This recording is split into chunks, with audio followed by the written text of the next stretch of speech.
किसी सड़क पर या किसी भी पर्व और त्योहार के दिन सड़क पे नमाज नहीं पढ़ी जाती है।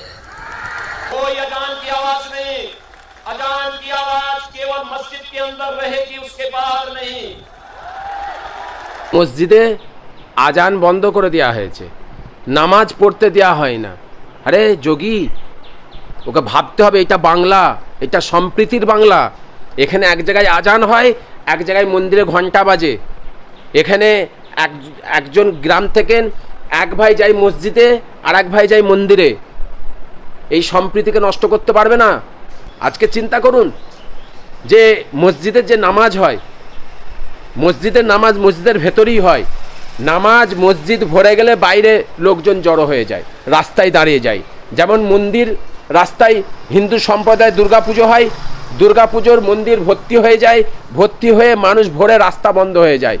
এইটাই তো বাংলার সম্প্রীতি। এখানে কোনো হিন্দু বলে না আমাদের অসুবিধা হচ্ছে, আর এখানে কোনো মুসলমানও বলে না আমাদের অসুবিধা হচ্ছে। এই সম্প্রীতিকে যোগী তুমি নষ্ট করতে পারবে না।